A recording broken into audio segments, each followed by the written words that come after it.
하나님의 말씀은 요한복음 14장 27절 말씀입니다. 평안을 너희에게 끼치노니 곧 나의 평안을 너희에게 주노라. 내가 너희에게 주는 것은 세상이 주는 것과 같지 아니하니라.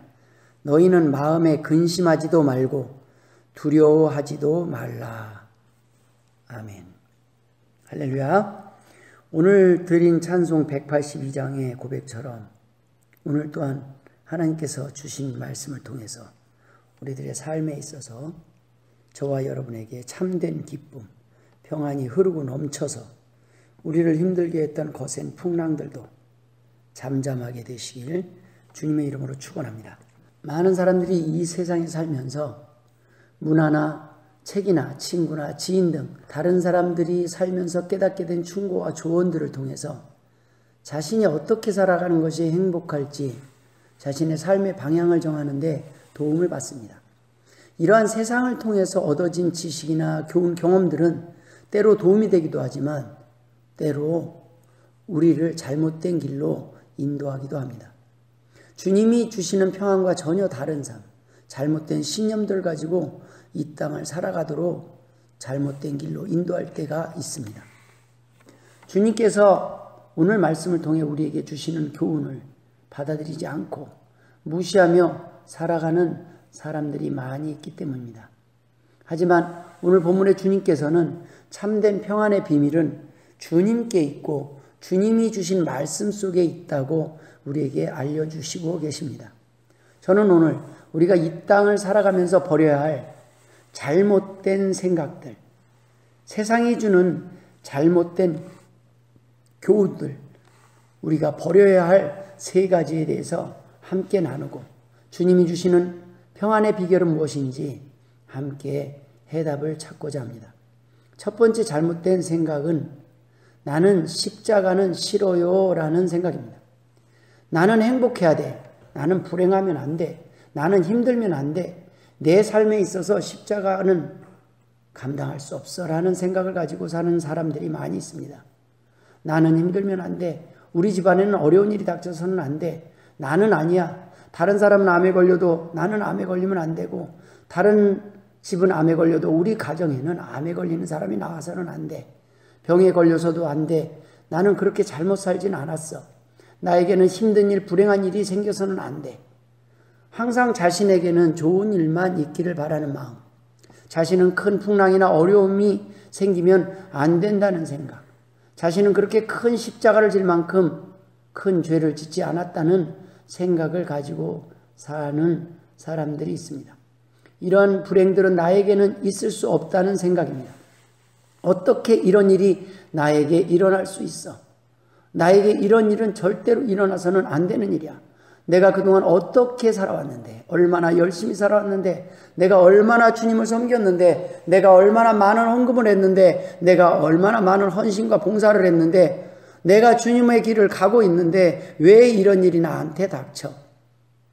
이런 일은 있어서도 안 되고 있을 수도 없어 라고 하는 생각들을 가지고 살다가 어려운 일이 닥치면 그동안 평안할 때는 찾지도 감사하지도 않던 하나님을 그제서야 찾고 하나님을 향해 분노하며 우리는 원망합니다. 아니, 하나님을 떠나겠다고 협박하기까지 합니다. 여러분, 누구나 십자가는 싫어하지 않아요? 그게 당연한 게 아닌가요? 라고 묻는다면 맞습니다. 십자가 좋아하는 사람은 없습니다. 힘든 삶을 좋아하는 사람은 그 누구도 없습니다. 땀 흘리는 거 좋아하는 사람은 없습니다. 하지만 싫지만 십자가를 지지 않고 살아갈 수는 없습니다. 우리는 죄인이기 때문입니다. 죄인은 당연히 각자에게 주어진 각자의 십자가, 각자의 형벌을 받아야 마땅합니다. 그 십자가는 피할 수도 없습니다. 그 십자가는 이 생에서 끝나는 십자가가 아닙니다. 그 십자가는 영원한 지옥까지 연결되는 십자가입니다.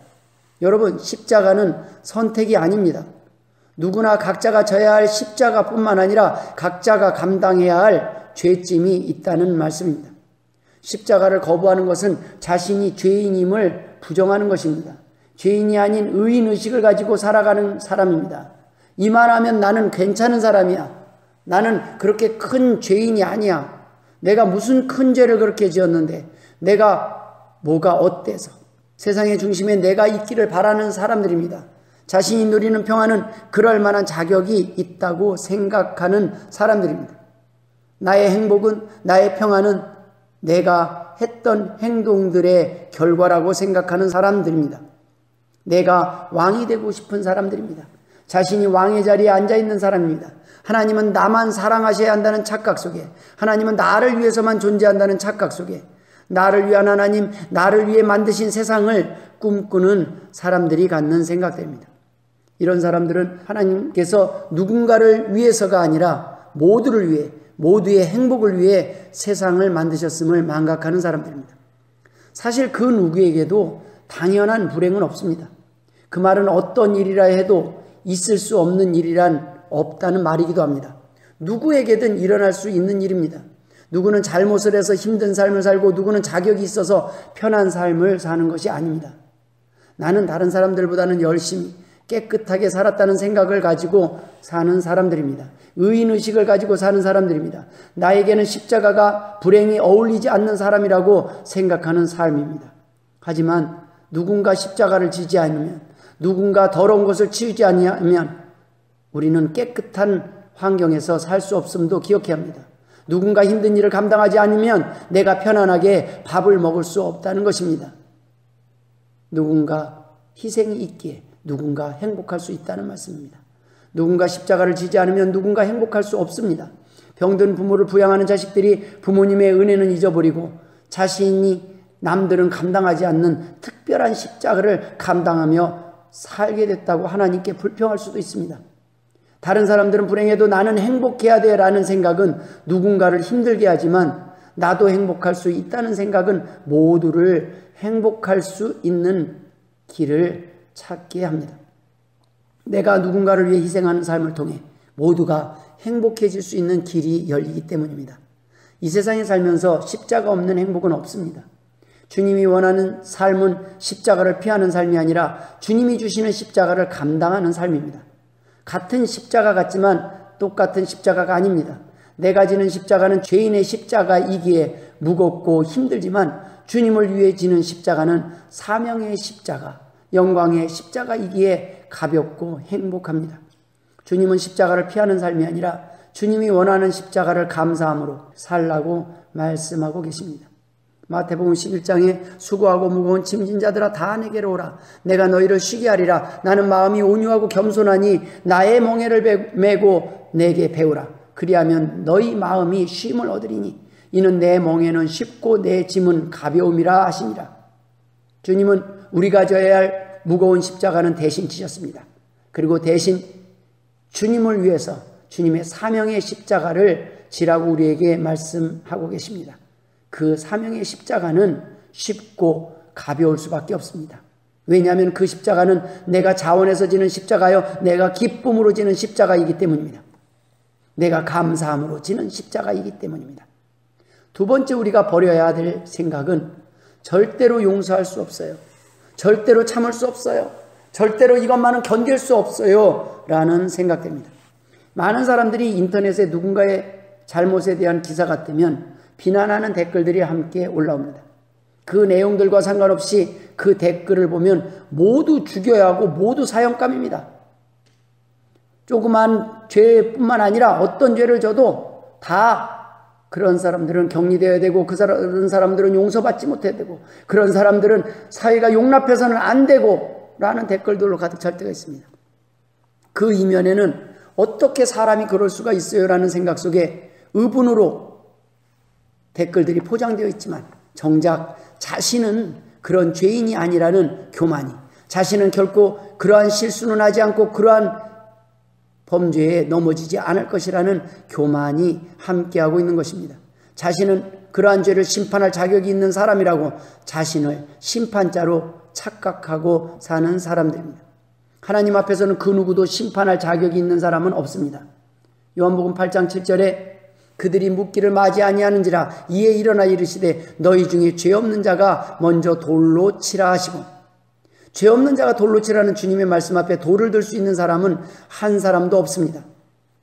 심판날 모두 앞에 우리의 죄가 낱낱이 드러나는 날 정말 부끄러워할 사람들은 자신이 죄가 없다고, 자신은 깨끗한 척 남을 비난하며 살아왔던 사람들일 것입니다. 누가복음 6장 37절에 비판하지 말라 그리하면 너희가 비판을 받지 않을 것이요, 정죄하지 말라 그리하면 너희가 정죄를 받지 않을 것이요, 용서하라 그리하면 너희가 용서를 받을 것이요 라고 주님은 말씀하셨습니다. 우리가 비판할 수 없는 존재임을 알기에 그 누구보다도 더 정확하게 우리의 연약함, 우리의 잘못, 우리의 죄악을 잘 알기에 주님은 비판하지 말라고 말씀하셨던 것입니다. 여러분, 넘어질 수 있습니다. 인간은 넘어지는 존재요, 연약한 존재이기 때문입니다. 이것만큼은 못 참아가 아니라 그것도 참아야 하는 존재가 바로 인간입니다. 나는 무시당하면 안 되고 내 자신이 참지 못하는 것은 정당하다는 그러한 생각을 내려놓아야 합니다. 이것만은 용서하지 못할 만하다, 화낼 만하다고 생각하는 것은 교만입니다. 과연 주님 앞에서 우리가 그럴 자격이 있는가? 우리는 돌아보아야 한다는 말씀입니다. 인간들이 보기에 정말 착하게 산 사람도 있습니다. 하지만 여러분, 그렇게 죄 안 짓고 살 수 있도록 여유 있는 삶으로 선한 길로 인도하신 하나님의 은혜를 잊어버린 사람들입니다. 여러분, 과연 사흘 굶어 빵을 훔치지 않을 사람이 몇이나 되겠습니까?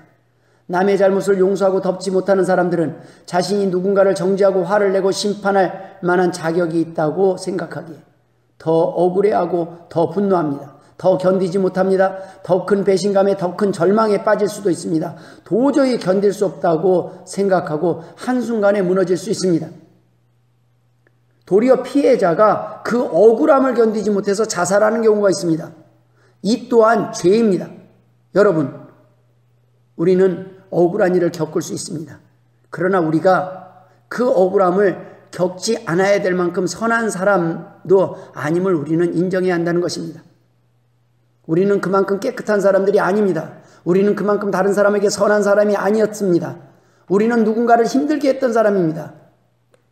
그러나 나는 그럴 만한 일을 겪지 않을 사람이라는 그러한 생각들이 결국에는 억울함이 커져서 자신을 용서하지 못하고 타인을 용서하지 못함에 자신의 생명까지 끊는 일이 이 세상에 일어나고 있는 것입니다. 그 사람이 나를 어떻게 그렇게 속일 수가 있어? 그 사람이 어떻게 그렇게 배반할 수 있어? 나를 무시할 수가 있어? 다른 건 다 참아도 이것만큼은 못 참아. 어떻게 기독교인이 그럴 수 있어? 어떻게 목사님이 그럴 수 있어? 어떻게 나보다 먼저 예수 믿은 사람이 그럴 수 있어? 어떻게 부모님이 그럴 수 있어? 어떻게 어른들이 그럴 수 있어? 어떻게 성인이 돼서도 그럴 수 있어? 모두가 이런 말들로 합니다. 누구든 내 입장이 되면 나를 이해할 거야. 내가 이젠 심판할 거야. 복수할 거야. 내가 그 어떤 방법으로 복수해도 그 누구도 나를 이해할 거야 라고 생각하게 되면 결국은 피해자가 도리어 더 큰 범죄의 가해자로 변질될 수도 있는 것입니다. 이러한 것들은 사단이 주는 생각입니다. 견딜 수 없다는 생각들은 남들이 비난하고 비판하고 돌을 들어 치려할 때 나도 함께 동참하지 않고 가만히 있어서는 안 된다는 잘못된 생각에 자신의 잘못을 보지 못하게 만드는 것입니다. 살다 보면 정말 억울한 일을 겪을 때가 있습니다. 억울한 거 좋아하는 사람이 없습니다. 억울한 건 모두가 싫어합니다. 그렇지만 여러분, 억울하다면 주님만큼 억울하게 비난받고 모욕당하신 분이 계실까요? 그럼에도 불구하고 주님은 우리가 심판자가 아니라 용서받은 죄인임을 깨닫고 용서하는 길이 우리 자신을 행복으로 평안으로 인도하는 길임을 오늘 본문을 통해 말씀하고 계시는 것입니다. 우리를 불행으로 인도하는 스트레스에서 벗어나는 비결을 알려주고 계시는 것입니다. 세 번째 우리가 버려야 될 생각은 당연한 것 아닌가요? 라는 것입니다. 당연한 사랑은 여러분 없습니다. 고마운 것, 감사한 것만 우리에게 있습니다. 하나님이 베푸신 사랑이 당연하다고 생각하십니까? 부모가 주는 사랑이 당연하다고 생각하십니까? 남편이, 배우자가 벌어오는 돈이 당연하다고 생각하십니까? 아내가 차려주는 밥이 당연하다고 생각하십니까? 아닙니다. 당연한 줄 알았는데 깨닫고 보니 당연한 것이 아니었습니다. 내가 편안한 삶을 사는 것이 당연한 줄 알았는데, 건강한 몸으로 태어난 것이 당연한 줄 알았는데 건강하지 못한 몸으로 태어난 사람들이 많이 있음을 압니다. 후진국에 태어나지 않은 것이 당연한 줄 생각하십니까? 당연한 줄 알았는데 다른 사람들은, 다른 자녀들은 다른 가족들은 그러한 사랑을 받지 못하고 성장한 사람들이 많이 있음을 뒤늦게 깨닫게 될 것입니다. 우리에게 하나님이 원하시는 말은 고맙습니다. 감사합니다. 그 어떤 작은 배려에도 우리는 감사하게 생각해야 합니다. 이 세상에 당연한 것은 하나도 없습니다. 여러분, 저는 요즘 우리 자녀들에게 고맙다는 말을 자주 합니다. 그냥 속 썩이지 않아서 고맙습니다. 아니, 아프지 않은 것만 해도 고맙습니다. 아니, 그만하길 고맙습니다. 때로는 우리 자녀들이 실수하고 아직도 부족하지고 아직도 연약한 모습을 하지만 그냥 그만한 것만으로도 감사하고 고마워하게 됩니다. 부모들도 자식들도 친구들도 내가 이만큼 해줬는데 당연한 거 아니야 라고 생각할 수 있습니다. 남편이 아내에게, 부모가 자식에게, 자식이 부모에게 당연하다는 생각을 버리고 서로에게 감사함을 가지고 살아갈 때 우리는 행복할 수 있습니다. 상대방의 배려, 하나님의 사랑, 가족의 배려, 형제들의 관심은 당연하다는 생각을 내려놓아야 합니다. 여러분, 그 당연한 것조차 하지 못하는 가족들이 많이 있습니다. 그 당연한 것조차 깨닫지 못하고 그 당연한 것조차 행하지 못하는 사람들, 이 땅에 많이 있습니다. 생일을 기억하는 것이 고마운 것이지 당연한 것이 아닙니다. 나는 당연하다고 생각하는 것이, 나는 축복받는 것이 당연하다고 생각하는 것이, 상대방은 평생 생일 한번, 생일밥 한번 제대로 다른 사람으로부터 생일날 축하 한번 제대로 받지 못한 사람들이 있음을 우리는 기억해야 합니다. 상대방은 당연하지 않은 일들이 더 많이 있습니다. 내가 당연하다고 생각하는 일이 상대방은 당연하지 않은 일들이 많이 있다는 말씀입니다. 각자가 사는 삶과 문화가 다르기 때문에 서로가 기대하는 기대와 기대치가 다르기 때문에 우리는 서로를 오해하고 살아갑니다. 내가 잘해서 상대방이 잘하는 것이 아닙니다. 내가 잘해줘도 못하는 사람이 있습니다. 아니, 내가 못했음에도 불구하고 내가 해준 것이 아무것도 없음에도 불구하고 나에게 잘하는 사람들도 있습니다. 이 세상은 내가 잘해줘도 당연하다고 생각하는 사람들도 있습니다. 아니, 도리어 배려가 권리라고 착각하는 사람들도 있습니다. 여러분, 부모의 자식 사랑은 당연한 것이 아닙니다. 희생입니다. 배려입니다. 사랑입니다. 자녀의 효도 또한 당연한 것이 아닙니다. 부모에 대한 사랑입니다. 배우자의 헌신도 당연한 것이 아닙니다. 사랑입니다. 사랑이, 헌신과 배려가 건강한 것이 당연하다고 생각할 때 문제가 생깁니다. 생일을 챙기지 못하면 싸우고 돈을 벌어오지 못하게 되면 비난합니다. 건강을 잃으면 버림을 받고 배려받지 못하면 불평하게 됩니다. 여러분, 하나님의 사랑은 당연한 것이 아닙니다. 우리는 죽어야 마땅할 죄인이었습니다. 그럼에도 불구하고 오늘날 복음이 전해질 때 사람들은 그 복음을 거부합니다. 여러분, 당연하다고 생각하니 하나님이 주실 때 감사하지 못하고 도리어 자신에게 힘든 일이 닥칠 때 원망하게 됩니다. 하나님께도 원망하는데 하물며 사람들에게는 어떻겠습니까?